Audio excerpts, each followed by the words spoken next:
Hello students. Firstly, I want to extend my gratitude to each one of you for being a part of this study group and my sincere apologies to those who face difficulties downloading the application.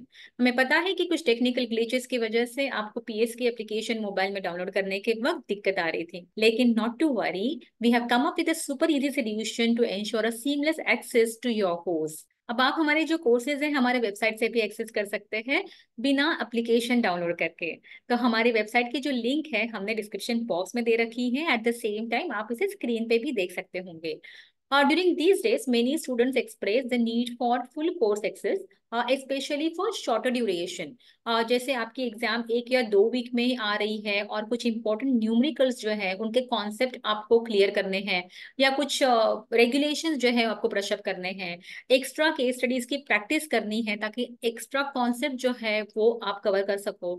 So not to worry about it, we have already listened to all your feedbacks. तो हमारे जो comprehensive research analyst course है offer करता है आपको over 35 hours of video content, 800 plus mock test questions यहाँ पे covered है। At the same time 13 case studies के वीडियो जो है ये यहाँ पे आपको मिलेंगे। So you can now access to this content for different validity period, tailored to suit your individual need and affordability. So I encourage you to not to miss this out and to check out our website. Now let's move forward together and dive into our question answer session, जहाँ पे हम discuss करेंगे detailed explanation of the exam important questions in the series of 6 videos. So are you ready to take your learning journey to the next level? Let's embark on the exciting adventure together. Let's begin with a mixed bag revision of NISM Series 15 Research Analyst. So let's start with the very first question. Earning before interest and tax is rupees 5 lakhs. That is, EBIT is rupees 5 lakhs.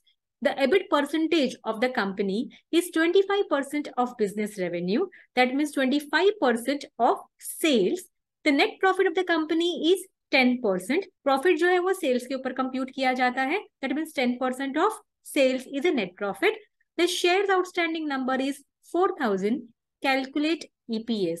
तो पहले हमें EPS calculate करने के लिए चाहिए हमारा profit, profit calculate करने के लिए हमें चाहिए सेल्स, और सेल्स हमें मिलेंगे with the help of our EBIT. तो लेट्स स्टार्ट। जो रेवेन्यू स्टेटमेंट के डिटेल्स है उसे हम वर्टिकली लिखते हैं। पहले लिखेंगे सेल्स, फिर लिखेंगे एबिट, क्योंकि एबिट परसेंटेज हमें दिया है और हमें निकालना है profit. As per question EBIT is 25% of sales, तो 25% अगर एबिट है तो सेल्स कितना होगा, सेल्स होगा 100। एबिट की वैल्यू हमें दी गई है जो है 5 lakhs की, तो सेल्स निकालना is going to be very easy. 5 lakhs into 100 divided by 25 करेंगे तो आपको मिलेगा सेल्स। ये है आपका यूनिटरी मेथड से कैलकुलेशन, और ये कैलकुलेशन हमने क्लास 5 में ही सीख लिया था। It is not a difficult thing. हमें क्रॉस मल्टीप्लीकेशन करना है, 5 lakhs इंटू 100 डिवाइडेड बाय 25, तो आपको यहाँ पे आंसर मिलेगा 20 lakhs। तो सेल्स कितने आ गए आपके, सेल्स हो गए 20 lakhs। अभी दिया गया है कि जो नेट प्रॉफिट मार्जिन है वो 10% है, तो सेल्स के ऊपर कंप्यूट होता है। तो 10% of sales is nothing but 2 lakhs। ये तो बहुत ही सिंपल है। तो यहाँ पे आएगा आपका प्रॉफिट का अमाउंट 2 lakh का। तो इस कंपनी का प्रॉफिट कितना है, प्रॉफिट है 2 lakh। हमें कैलकुलेट करना है ईपीएस।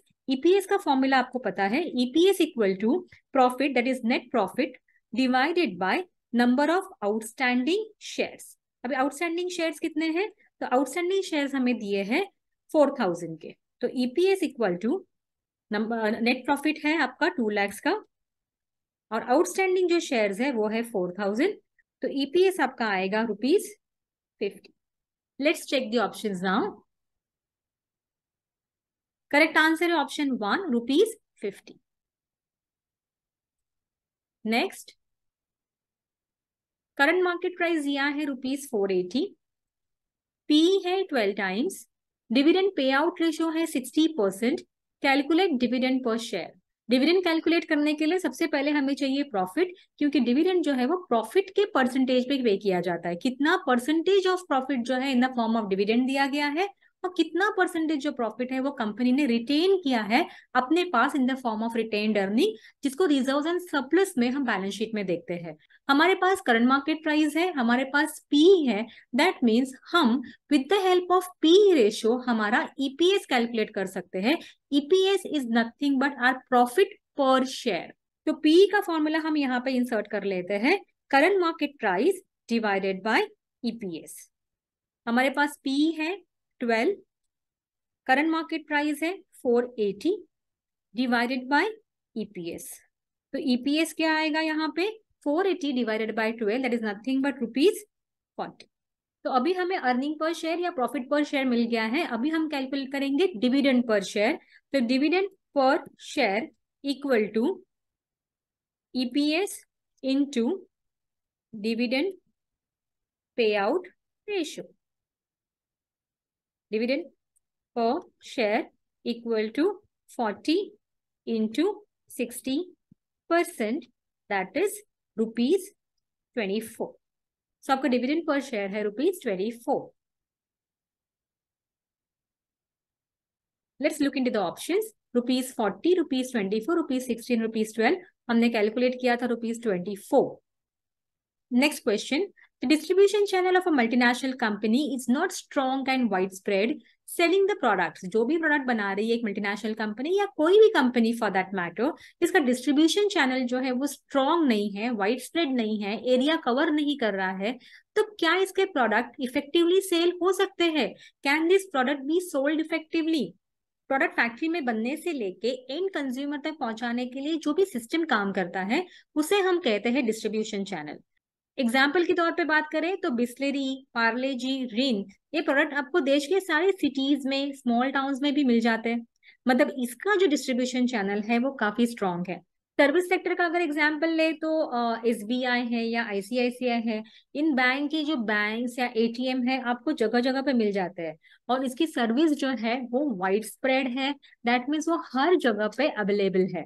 इसका प्रेजेंस जो है वो काफी स्ट्रॉन्ग है। जब भी किसी कंपनी के प्रोडक्ट या सर्विस का रीच, प्रेजेंस या अवेलेबिलिटी स्ट्रांग होगी, वाइड स्प्रेड होगी, तभी तो वो product as per demand customer या कंज्यूमर तक पहुंच जाएगा। इसके लिए answer is false. The distribution channel of a multinational company is should be strong and wide spread so that the product can be sold effectively. यहाँ पे जो answer आएगा वो आएगा false. Next, in and dash, the acquiring company acquires all or a substantial portion of a stock of a target company and both entities typically continue to exist after that। एक example के साथ इसको समझते हैं। Company A है और दूसरी company है B। कंपनी A जो है यहाँ पे कंपनी B का मैक्सिमम स्टेक अक्वायर करने जा रही है, तो कंपनी A को हम बोलेंगे अक्वायरर और कंपनी B क्या हो गई? कंपनी B हो गई टारगेट कंपनी। फाइन। से कंपनी ए जो है कंपनी बी के 70% स्टेक लेने जा रही है। तो कंपनी ए यहाँ पे हो गई पेरेंट कंपनी, कंपनी बी हो गई टारगेट कंपनी। कंपनी ए के कंपनी बी में मेजर स्टेक है, शेयर होल्डिंग है विथ 70%, लेकिन कंपनी बी जो है वो भी कंपनी बी के नाम से ही बरकरार है, कंपनी बी के नाम से ही ऑपरेट कर रही है। फॉर एग्जाम्पल टाटा ग्रुप ने एयर इंडिया को अक्वायर किया है, लेकिन एयर इंडिया के नाम से ही फंक्शन कर रही है। वॉलमार्ट ने फ्लिपकार्ट को अक्वायर किया है, लेकिन फ्लिपकार्ट जो है वो अपने नाम से ही चल रही है। तो यहाँ पे क्या हो रहा है? ए ने बी को अक्वायर किया, लेकिन ए भी एग्जिस्ट करेगी और बी भी अपने नाम से ही एग्जिस्ट करेगी, अपने नाम से ही अपना बिजनेस चलाएगी। और इस कॉर्पोरेट एक्शन को एक्विजिशन या टेक ओवर कहा जाता है। तो option is acquisition and take over. Next, which of this is a good source of information for investment analysis? Option देख लेते हैं। Movement in stock prices over the last 3 years, research report from a credit rating agencies, media report of a company and news about the company in social media। देखो, एक good source of information की अगर आप बात करो तो एक company का इन्वेस्टिंग पॉइंट ऑफ व्यू से अगर आपको एनालिसिस करना है तो हमें क्वांटिटेटिव, क्वालिटेटिव, वैल्यूएशन सारे पैरामीटर्स देखने होंगे। और जो क्रेडिट रेटिंग एजेंसीज जो है वो ज्यादा ऑथेंटिक सोर्स ऑफ इंफॉर्मेशन यहाँ पे निकल के आ सकता है। CRAs जो है वो एक इंडिपेंडेंट रिपोर्ट पर प्रेजेंट करते हैं, तो एक unique type of a view हमें यहाँ पे देखने को मिलता है। एक अनबायस्ड व्यू जो है वो हमें यहाँ पे देखने के लिए मिल सकता है। तो इश्यूअर कंपनी जो है वो और उसके जो इशू किए हुए इंस्ट्रूमेंट्स है उसकी क्रेडिबिलिटी भी क्रेडिट रेटिंग एजेंसीज जो है वो अलग अलग फैक्टर्स के जरिए स्टैब्लिश करती है। तो मुझे लगता है कि research report from a credit rating agency ये जो है वो ज्यादा बेटर और गुड सोर्स ऑफ इंफॉर्मेशन हो सकता है फॉर इन्वेस्टमेंट एनालिसिस। तो option is research report from credit rating companies. Next, The inventory turnover ratio measures the number of times inventory is rolled out by a company. It also shows the rate that inventory stock is sold or used or replaced by a company. Option true और false. इसके लिए पहले हमें देखना पड़ेगा कि inventory turnover ratio क्या होता है, उसका रेलेवेंस क्या है। तो इन्वेंट्री टर्नओवर रेशियो जो है वो मेजर करता है कंपनी की efficiency in managing the stock of goods. अगर ओवर स्टॉकिंग होगा, that means excess stock company के पास है, तो कंपनी का वर्किंग कैपिटल जो है वो ब्लॉक हो सकता है। और अगर अंडर स्टॉकिंग होगा तो इन दैट केस यहाँ पे नेगेटिव इंपैक्ट उनके प्रोडक्शन के ऊपर आ सकता है और अल्टीमेटली सेल्स के ऊपर आएगा। सो इन्वेंट्री टर्नओवर रेशियो जो एक बैलेंस स्ट्राइक करने के लिए मदद करता है। इसका फॉर्मूला है inventory turnover ratio equal to cost of goods sold divided by average stock. Average stock का फॉर्मूला है opening stock plus closing stock divided by 2। और कॉस्ट ऑफ गुड्स सोल्ड का फॉर्मूला है opening stock plus purchases plus factory expenses minus closing stock. तो ये आपको देगा cost of goods sold. Inventory turnover ratio जो है वो टाइम्स में डिनोट किया जाता है, तो आगे जाके आपको इसको कन्वर्ट करना पड़ेगा या तो डेज में या तो मंथ्स में। तो जितने भी टाइम्स का रेशियो है डिवाइडेड में अगर 12 करेंगे तो हमें कितने मंथ की इन्वेंट्री रखनी है वो पता चलेगा। और अगर डिवाइडेड बाय 365 आप करोगे तो आपको पता चलेगा कितनी डेज की इन्वेंट्री जो है वो आपको स्टॉक में रखनी है। इसको थोड़ा न्यूमेरिकल के साथ भी समझ लेते हैं। तो कंपनी का से cost of goods sold ₹10 lakh है और जो एवरेज स्टॉक है that is opening stock plus closing stock divided by 2 करके जो निकला है ये है ₹2,50,000। तो inventory turnover ratio will be 10 lakhs divided by 2,50,000 that is nothing but 4 times. हमें डेज में कैलकुलेट करना है कि कितने दिन की इन्वेंट्री आपको रखनी है स्टॉक में। तो 365 डिवाइडेड बाय हम करेंगे 4 और अगर मंथ्स में चाहिए तो हम करेंगे 12 डिवाइडेड बाय 4। तो यहाँ पे 365 डिवाइडेड बाय 12 करेंगे तो आंसर आएगा समवेयर अराउंड 91 डेज। और मंथ्स में अगर हम कंप्यूट करेंगे तो 12 डिवाइडेड बाय 4 करेंगे तो आएगा समवेयर अराउंड 3 मंथ्स। तो सेम ही है 91 डेज या 3 मंथ्स। तो इन्वेंट्री टर्नओवर रेशियो जो है हमें कैलकुलेट करके देता है कितनी इन्वेंट्री आपको स्टॉक में रखनी है या कितने टाइम की इन्वेंट्री जो है आपको स्टॉक में रखनी है। तो 3 महीने का रिक्वायरमेंट जितना है या 91 डेज का जितना रिक्वायरमेंट मेरा रहेगा उतनी इन्वेंट्री मुझे स्टॉक में रखनी जरूरी है। वापस एक बार स्टेटमेंट को पढ़ लेते हैं। The inventory turnover ratio measures the number of times inventory is rolled out over by a company. It shows the rate that inventory stock is sold or used and replaced by a company. तो एक company में inventory कितनी बार roll out हुई थी, तो अपने example के हिसाब से यहाँ पे 4 टाइम्स जो है वो इन्वेंट्री रोल आउट हुई थी। मतलब एवरी 90 डेज के साइकिल में जो है या 3 मंथ्स के साइकिल में जो है आपका इन्वेंट्री रोल आउट हुआ था। So the option is A, true. Next, who is the manager of Indian government's debt borrowings? ये आंसर समझने के पहले देखते हैं कि इंडियन गवर्नमेंट को डेट की रिक्वायरमेंट ही क्यों होती है, अपना फिस्कल डेफिसिट पूरा करने के लिए। देखो गवर्नमेंट के पास कुछ पैसे आते हैं इन द फॉर्म ऑफ अर्निंग्स, मतलब जो भी टैक्सेस होते हैं या जो भी उनका डिसइन्वेस्टमेंट होता है उनसे उनको पैसे आते हैं और गवर्नमेंट को बहुत सारे प्रोजेक्ट्स एंड पॉलिसीज या जो भी उनके एक्सपेंसेस है जैसे सेंट्रल गवर्नमेंट के सैलरीज हो गई, स्टेट गवर्नमेंट की सैलरीज हो गई, अपने डेवलपमेंट प्रोजेक्ट हो गए, इसके लिए पैसा खर्च करना पड़ता है। अभी जितना भी पैसा आया दैट इज इनफ्लो और गया वो आउटफ्लो। जब आउटफ्लो ज्यादा है और इनफ्लो कम है दैट मीन्स 100 रुपीज का आउटफ्लो है, खर्चा है, एक्सपेंडिचर है, और इनफ्लो जो है वो से 97 रुपीज का है। तो गवर्नमेंट के पास अभी 3 रुपए कम है अपने प्रोजेक्ट्स को पुश करने के लिए या अपने एक्सपेंसेस को पूरा करने के लिए। ये 3 रुपए जो है वो गवर्नमेंट रेज करेगी थ्रू डेट बोरोइंग और इसके लिए गवर्नमेंट को हेल्प करता है RBI that is reserve bank of India. तो रिजर्व बैंक ऑफ इंडिया जो है वो इंडियन गवर्नमेंट का मैनेजर है। तो इंडिया का जो डेट बोरोइंग सिस्टम है इसको पब्लिक डेट मैनेजमेंट भी बोला जाता है और ये कैरी आउट करता है आरबीआई। तो करेक्ट आंसर है RBI. Next, which of these can be considered as a threat in the SWOT analysis of a company?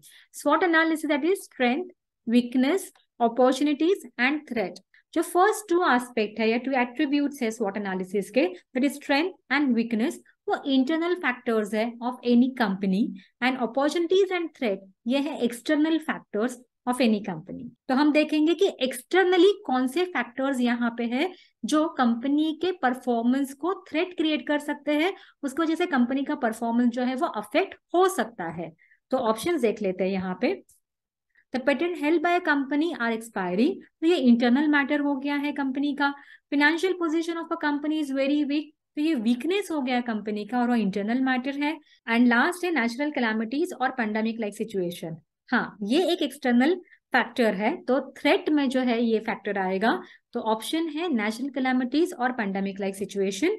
अच्छा, अभी यहाँ पे एक ये भी हो सकता है, जैसे हमने पेंडेमिक में देखा था कि कुछ कंपनीज जो है उन्होंने काफी सारा पैसा बनाया, काफी सारा अच्छा उनको रिजल्ट्स मिले हैं, that is pharmaceutical companies, FMCG companies है या कोई रिटेल बिजनेसेस है, उन्होंने अच्छा किया है। लेकिन वहीं पे कहीं ट्रांसपोर्ट इंडस्ट्रीज है या एविएशन इंडस्ट्रीज है उनको, या हॉस्पिटैलिटी इंडस्ट्रीज, उनको काफी नुकसान जो है वो झेलना पड़ा था। तो हमें यहाँ पे ये भी देखना होगा कि ये सिचुएशंस कौन से टाइप के इंडस्ट्रीज के लिए फेवर में जाएगी, एज अ अपॉर्चुनिटी काम करेगी, और कौन सी इंडस्ट्री के लिए जो है वो थ्रेट क्रिएट करेगी। Next, when there is an intense industry rivalry, innovation and customer service in business are very necessary. Goes without saying that intense business rivalry का मतलब है ज्यादा सप्लायर हो सकते हैं यहाँ पे और कम बायर्स है, या बायर के पास बाय करने के लिए काफी ज्यादा चॉइसेस है, ज्यादा ऑप्शंस है। आपके बायर को अपने पास अट्रैक्ट करने के लिए आपको क्या करना पड़ेगा, तो आपके जो प्रोडक्ट्स है उसमें कंटिन्यूस इनोवेशन लाना पड़ेगा, नए नए चेंजेस लाने पड़ेंगे। एट द सेम टाइम आपका सेल सर्विस जो है या कस्टमर के लिए जो सर्विस है, आफ्टर सेल सर्विस है, उसको काफी ज्यादा स्ट्रॉन्ग करना पड़ेगा, ताकि आपके पास कस्टमर वापस आए, रिपीट ऑर्डर लेके आए, और आपका जो कस्टमर बेस है वो स्ट्रॉन्ग रहे। तो इनोवेशंस या प्रोडक्ट अपडेट की वजह से जो है कस्टमर को वैरायटी मिलती रहती है, और आफ्टर सेल सर्विस जो है वो स्ट्रॉन्ग होने की वजह से कस्टमर का फेथ जो है वो आपके साथ बना रहता है। So it is true that whenever there is an intense industry rivalry, innovation and customer service in business are very necessary.